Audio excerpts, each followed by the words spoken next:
Առողջապահության նախարարությունը Հայաստանում կորոնավիրուսային իրավիճակը բավականին լարված է գնահատում։ Մեկ տարի առաջ Z խումբը աշխարհի տարբեր երկրներից, Ֆրանսիայից, ԱՄՆ-ից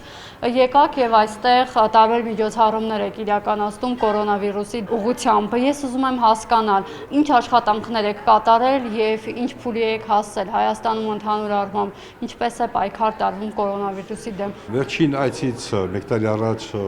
մեր ֆրանսիական բժիշկների խումբը որ այցելեց, նրանից հետո ստեղծվեց մի փոքր խումբ, որը մշակում է ծրագիր երկարատև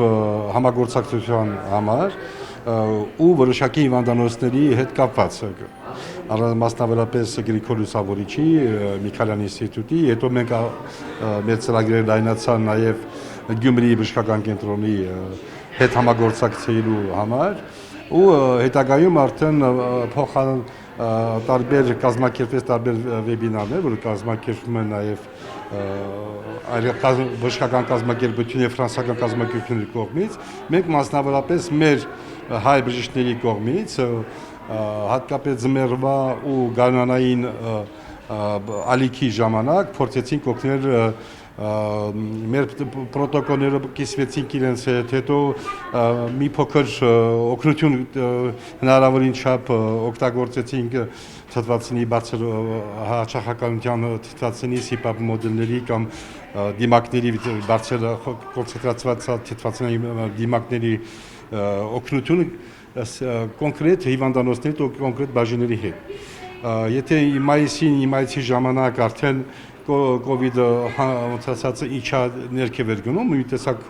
թուլացան, բայց այս այցի ժամանակ ինձ համար շատ տհաճ նորություն էր, որ տեսա իմ շրջապատում, որ հիվանդանոցները նորից լցվել են, եղել եմ այսօր Միքայելյան ինստիտուտում եւ Նորքի ինֆեկցիոն հիվանդանոցում, վիճակը բավականին լուրջ է։ Ես ցավում եմ, որ դա հասանք սրան, որովհետեւ ինձ թվում էր, եթե մայիսի այսպես ասած վայրեջքը որ գնում էր ներքև, պետք է օգտագործել այդ պահը, որ Հայաստանում մաքսիմում վակցինացիա արվեր, բայց ցավոք սրտի պատվաստումների թիվը շատ ցածր է եւ հիմա նկատում ենք, որ ինձ համար շատ ցավալի է նաեւ այն, որ ժողովրդի մեջ տարածված այդ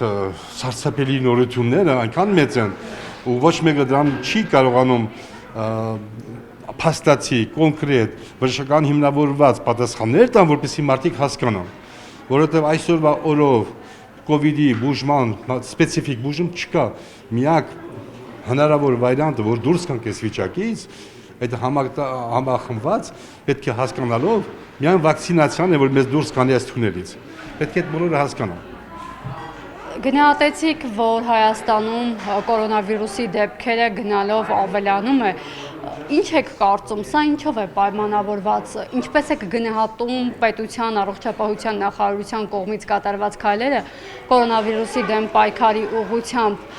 ինչպես է ընթանում, որ այսպես չեն կարողանում Հայաստանում հիվանդության դեմն առնել։ Իմ հասկանալով մի քանի պատճառներ կան։ Առաջինը քաղաքական վիճակը Հայաստանի հատկապես 44-րդ պատերազմից հետո, որ փոխվեց ամբողջ ստրուկտուրան, վստահությունը դեպի կառավարությունը, հետո ընտրությունները, ու այնպեսի տպավորություն ստեղծվեց, բոլորը իրենց նետեցին ուշադրությունը մեր վիրավորված զինվորներին, անհրաժեշտությունը ու մոռացված մնաց այդ ամբողջ մի մեծ շերտը մեր ժողովրդի առողջական վիճակի հետևելու անհրաժեշտությունը։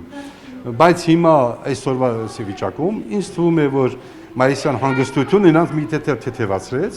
իսկ ես ինչ նկատում եմ մի շրջապատում, դիմակները համարյա թե չկան, ոչ մեկը չի տանում, վակցինացիայի վիճակը շատ ցածր է, վակցինացված մարդկանց թիվը եւ նոր սկսված որոշակի իշխանության ընդունած որոշակի օրենքները, որ պարտադիր վակցինացիան պետք է տան, որպեսզի որոշակի ստրուկտուրաներ պահպանել իրենց աշխատունակությունը, միգուցե ձևով կարողանան ստիպել մարդկանց համոզվել, որպեսզի վակցինացիայի միջոցով ստեղծեն ինչ-որ պատնեշ այդ վիրուսի տարածմանը։ Գիտեք, որ հոկտեմբերի 1-ից առողջապահության նախարարության հրամանով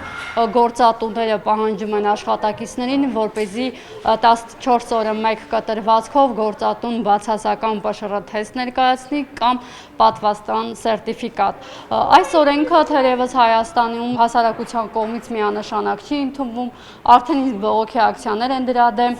Ինչ է կարծում, սա ճիշտ որոշում է։ Ինձ համար դե շատ ճիշտ որոշում է, որովհետև Ֆրանսիայում այդ օրենքը արդեն ընդունվել է օգոստոսի 9-ին։ Չնայած հակա վակցինացված այդ շերտին, որոնք ավելի բարձր են գոռում, քան մյուսները, դրա անհրաժեշտություն է, որովհետև չկա ուրիշ հնարավորություն, որպեսզի դադարեցվի, կանգնեցվի։ Դրա համար ես միայն կարող եմ ասել կողմ եմ, պետք է մարդիկ հասկանան, որ այն պահից սկսած, որ ձեր այսպես ասած ազատությունը կարող է վտանգ հասցնել մյուսին, նորմալ կառավարությունը պետք է մտածել իր ժողովրդի համար, ոչ թե անհատների ազատության ընդրության համար, այլ հասարակության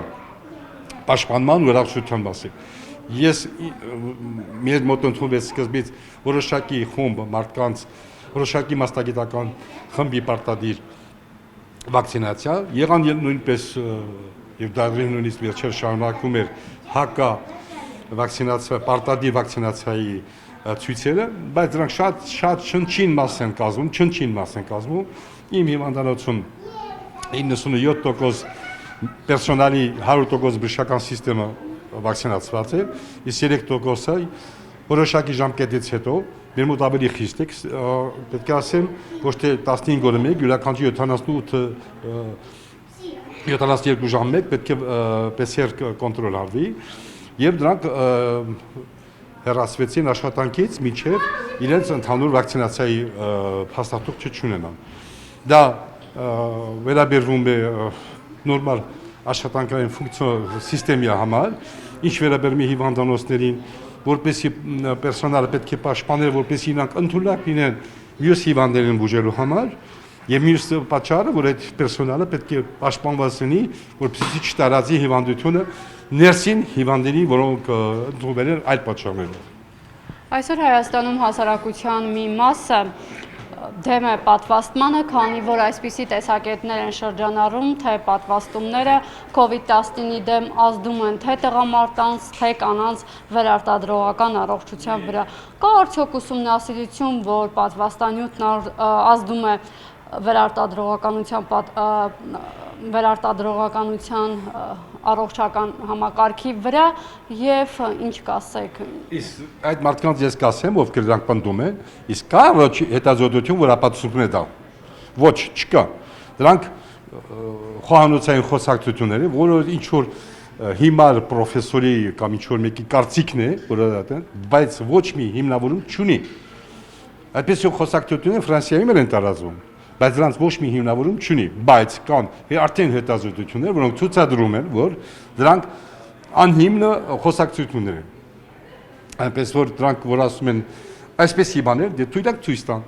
քանի մարդը վարակվել, քանի մարդ է վակցինացված, դրանից քանի հոգի են չբերուն դարել կամ ասենք թե պրոբլեմ ունեցել երեխաների հետ։ Նույն բարձ իրանց տվեք։ Չկա նման ոչ մի հիմնավորված բժշկական հետազոտություն գոյություն չունի։ Մարդիկ պետք է կարողանան ճիշտ կարդալ, թե ինչ է նշանակում վակցինացիայի նշանակությունը 95% պաշտպանություն, թե 85%, այնտեղ պարզ գրված է, որ պաշտպանում է 95-100% ծանր հետևանքներից։ Այսինքն, եթե մարդը չվակցինացված մարդը կարող է ռեանիմացիա, ինտուբացիա կամ մահանալ, դրանից մենք խոսափում ենք։ Այսինքն, այդ մի էտապները իջնում են անհամեմատ ներքև։ Եվ դրա համար մեր Ֆրանսիայի տվյալներով 95% ռեանիմացիա ընկած հիվանդանոցները չվակցինացված հիվանդները կամ վակցինացված են եղել 1 դոզան, որը դեռ մարդու մոտ չի զարգացել իմուն սիստեմի բավականին աստիճան, դրա համար 2 անգամ են մեզ մոտ վակցինացիան որոշակի ժամանակ հետո, դրանից սկսած բացատրում է այդ պարզ ստատիստիկա է։ Բայց քանի որ ասում ենք մենք 95% կամ 85%, դեռ չի նշանակում որ 100%։ Եթե մարդիկ պետք է հասկանան, նույն Ֆրանսիայում այդպես է, եթե ես վակցինացիա ունեցեմ, դա չնայած ես անմահ եմ, արդեն կարող եմ ասել դիմակաց հանեմ ու ինչ ուզեմ անեմ, ոչ, որտեղ պետք է դառնա ընդհանուր պաշտպանվածության սիստեմ, որ բոլորս ունենանք վակցինացիա, այդ դեպքում մենք կարող ենք նեբակը հանել, ազատ շրջել եւ այդ։ Իսկ Երևանում տեսնում եք, ոչ մեկ դիմակ չի կրում, հավաքված եկեղեցիներում ժողովուրդը լիքն է, ոչ մեկը նույնիսկ չի մտածում դրա մասին։ Իսկ երբ խոսում է, չէ, նման բաներ չկան, սա սուտ են, ու ինչ որ հրաշավոր բաներ են պատմում, նույնը որ դուք նշեցիք կամ ինչ որ, չգիտեմ, երրորդ ականջ է դուրս գալու, չգիտեմ ինչ է դրանք սուտ են։ Մարդիկ ցավոք սրտի պետք է հասկանան, այնպիսի զարգացած երկրներ, ինչպիսին է Ֆրանսիան կամ Իսրայելը, նրանք ապուշ մարդիկ չեն, որոնք տվել են մինչև 85% վակցինացիա։ Այդ մարդիկ մտածում են, դա մի այսօրվա միակ ճանապարհն է, որ դուրս գանք այս թունելից։ Հայաստանում պատվաստումների մակարդակը ցուցանիշը բավականին ցածր է։ Ըստ ձեզ, առողջապահության նախարարությունը ինչ աշխատանքներ պետք է տանի նաև իրազեկման մակարդակով, որպեսզի նաև քաղաքացիների մոտ վստահություն առաջացնի պատվաստումների նկատմամբ։ Պետական կարևորություն ունեցող ինֆորմացիան բացակայում է։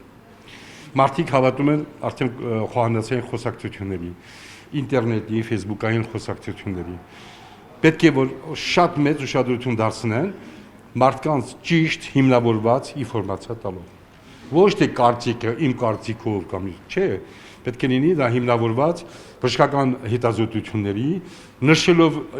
աղբյուրները, նշելով դրանց իմաստն ու